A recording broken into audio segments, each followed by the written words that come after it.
thousands of Israelis killed over the summer, but there were thousands of Palestinians killed over the summer, and 500 of those were small children. I dare say a little older than the honourable member's grandson, on which I congratulate him, but in many cases not much older. There's an air of unreality about this debate. So far I had thought that Parliament in this regard was catching up with public opinion, but the speech that we've just heard and the interventions earlier seem to indicate otherwise. The minister is on record as saying Israel lives in a tough neighbourhood.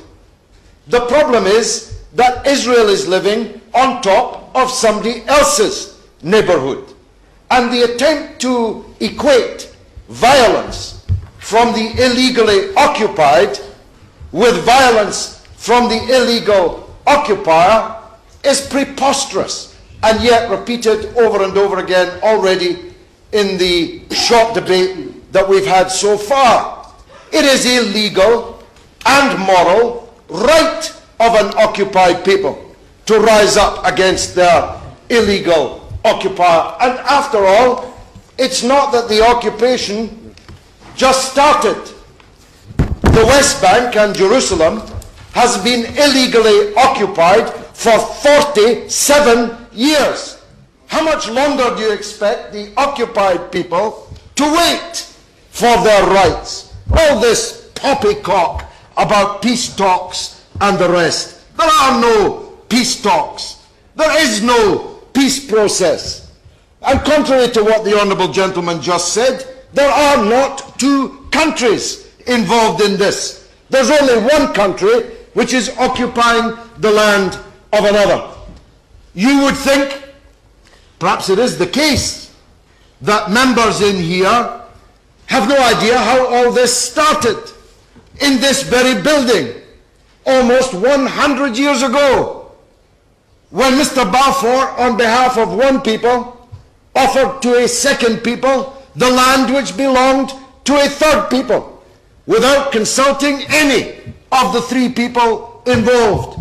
We have a historic obligation greater than any other country to side with the victims of the act which Mr. Balfour performed. Yet there's no sign of it here. Parliament did recently take a decisive and important decision, but the government has not caught up with it. The government continues to support Israel, to license the export of arms to Israel, and to afford Israel, the criminal in this picture, which in 1967 was ordered by the United Nations to withdraw from the land it had illegally occupied, yet continues to refuse to do so. We should not be trading with them at all. We should not be exporting anything to them at all, or allowing the importation from them of anything at all. That's, after all, what we do with any other international lawbreaker. I have very few seconds left. They don't like it up them, Mr. Pritchard. Well, some of them do. Some of them do. The 15 seconds I have left, I can only say this. I will give way. Right, Morris. Will the honourable gentleman recognise that the Balfour Declaration, short though it was, did insist on a protection for non-Jews, for Palestinians, for Christians within that territory? It did so insist, Mr. Pritchard, but it was apparently written in invisible ink, for it has been forgotten by successive British administrations, certainly ignored entirely by the state which came into being in decades later as a result of the Balfour Declaration. In 45 seconds, let me say this.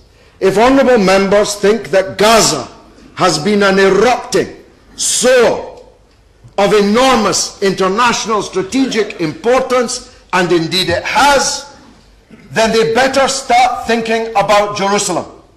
The ethnic cleansing of Jerusalem, the Judaization of Jerusalem, the driving out of Christians and Muslims from Jerusalem, the closure of the Al-Aqsa Mosque for the very first time since Israel illegally got its hands on it in 1967, and the fighting which has been alluded to already, all add up to a crisis about to erupt.